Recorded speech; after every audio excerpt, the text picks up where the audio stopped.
नमस्ते। मेवाड़ एजुकेशन में आप सभी का स्वागत है। मैं विजय लक्ष्मी मेवाड़ एजुकेशन से। आज के सेशन में मैं आपको जिस सर्विस के बारे में बताने वाली हूँ वो है हॉर्टिकल्चर डिपार्टमेंट की सर्विस प्लास्टिक मल्चिंग पर सब्सिडी योजना।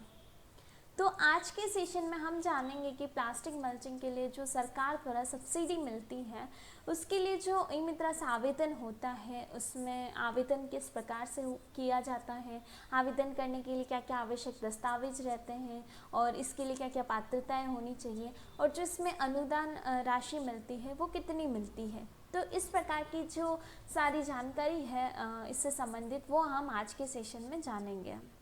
तो सबसे पहले हम जान लेते हैं कि जो प्लास्टिक मल्चिंग योजना है वो क्या है। तो प्लास्टिक मल्चिंग में खेत में लगाए गए पौधों की ज़मीन को चारों तरफ से प्लास्टिक फिल्म द्वारा अच्छी तरह से ढक दिया जाता है। तो इस विधि को प्लास्टिक मल्चिंग कहा जाता है। इस तरह पौधों की सुरक्षा होती है और फसल उत्पादन भी बढ़ता है। उद्यानिकी फसलों में खरपतवार नियंत्रण, जल के कुशलतम उपयोग एवं फसल उत्पादन की गुणवत्ता बढ़ाने के लिए उपयोगी है। इसके बाद जो प्लास्टिक मल्चिंग के लिए अनुदान राशि मिलती है वो कितनी और कैसे मिलती है। निर्धारित इकाई लागत या इस हेतु विभाग द्वारा अनुमोदित फर्म्स की प्रस्तुति दरों में से जो भी कम हो का अधिकतम 2 हेक्टेयर क्षेत्र हेतु 50% अनुदान दिए हैं और लघु सीमांत कृषकों के लिए निर्धारित इकाई लागत या इस हेतु विभाग द्वारा अनुमोदित फर्म्स की प्रस्तुत दरों में से जो भी कम हो का अधिकतम 2 हेक्टेयर क्षेत्र हेतु 75% अनुदान दिए रहता है। उसके बाद इस आवेदन को करने के लिए जो पात्रता रहती है उसमें है कि आवेदक के पास कृषि योग्य भू स्वामित्व एवं सिंचाई स्रोत होना आवश्यक है।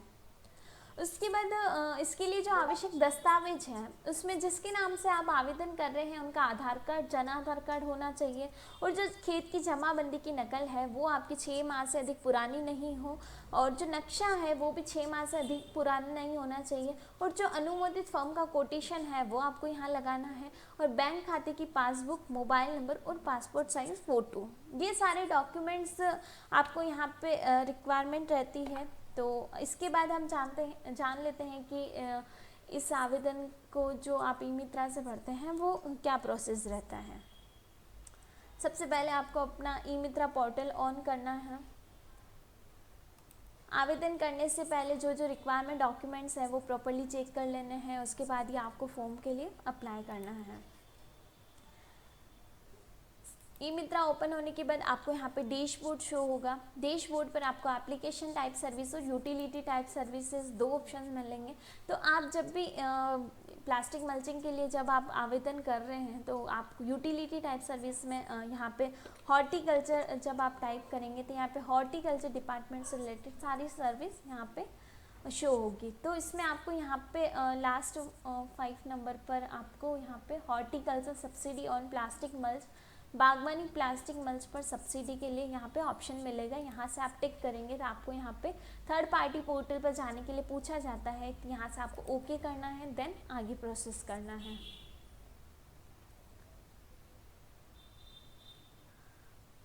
थर्ड पार्टी पोर्टल ओके करने के बाद आप जब आगे बढ़ते हैं तो आपको यहाँ पे एग्रीकल्चर डिपार्टमेंट का डैशबोर्ड शो होता है और यहाँ पे कुछ दिशा निर्देश दिए होते हैं।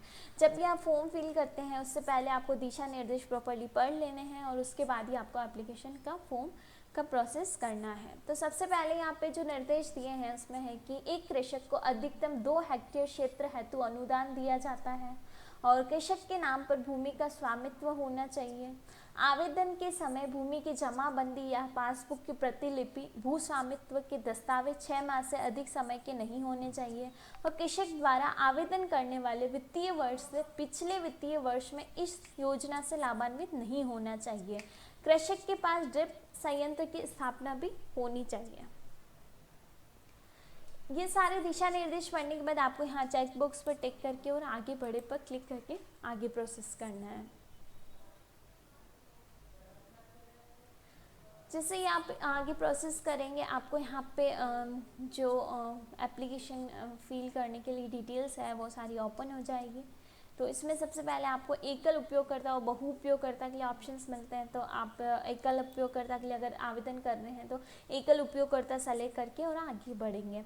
उसके बाद जहाँ पे ये सब्सिडी उपकरण की स्थापना का जो स्थान है वो आपका ऊपर दिए हुए पते के अनुसार है। अगर प्रोफाइल में जो ऐड है तो आपको हाँ करना है, अगर नहीं है तो आपको नहीं करके और जो स्थापना का स्थान है वो आपको यहाँ पे भरना है।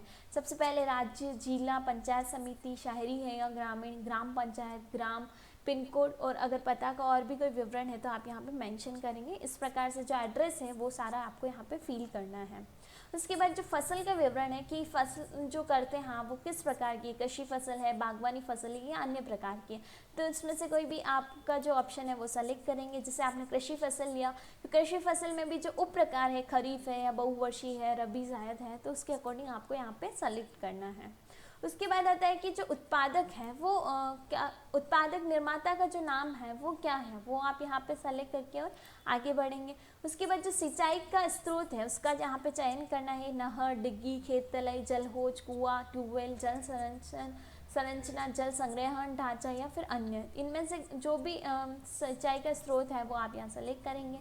उसके बाद सिंचाई के स्रोत का जो स्वामित्व है, स्वयं का है, संयुक्त रूप से या पड़ोसी का है, तो वो आप यहाँ पे सेलेक्ट करेंगे। उसके बाद आता है कि भूमि का विवरण जो अनुदान के लिए प्रस्तावित है वो आपको यहाँ पे सेलेक्ट करना है। इसमें जो माइक्रोन है आपके यहाँ भूमि का वो आप यहाँ सेलेक्ट करेंगे। उसके बाद जो लैंड एरिया हेक्टेयर में है वो आप यहाँ में मेंशन करेंगे और वर्ग मीटर में भी आपको यहाँ पे मेंशन करना होता है। उसके बाद किसान की श्रेणी क्या है, सीमांत है, लघु है या फिर अन्य है, वो आप यहाँ पे मेंशन करेंगे। उसके बाद जो श्रेणी का सर्टिफिकेट है वो आपको यहाँ पे अपलोड करना है। उसके बाद आता है डॉक्यूमेंट सेक्शन। डॉक्यूमेंट सेक्शन में आपको यहाँ पे जो डॉक्यूमेंट लगाते हैं वो जेपीजी, जेपीईजी, पीडीएफ और पीएनजी, ये चारों फॉर्मेट्स अलाउ किए गए हैं। इसमें जो डॉक्यूमेंट का साइज़ है वो 1 से 2 MB के बीच होना चाहिए और जो फाइल का नाम है उसमें स्पेशल कैरेक्टर ऐड नहीं होने चाहिए। उसके बाद जो कृषि भूमि पर स्वामित्व है वो ऑलरेडी स्वयं का पर राइट होता है।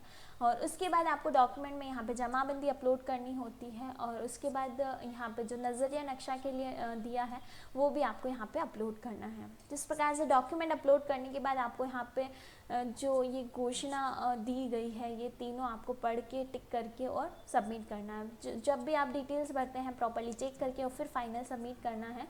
उसके बाद जैसे ही आप फाइनल सबमिट करते हैं तो आपका फॉर्म कम्प्लीटली प्रोसेस हो गया और आपको यहाँ पे रिसिप्ट आती है। वो रिसिप्ट आपको प्रिंट करके और कस्टमर को दे देना होता है। तो इस प्रकार से आपका जो फॉर्म का प्रोसेस है वो कंप्लीट हो जाता है।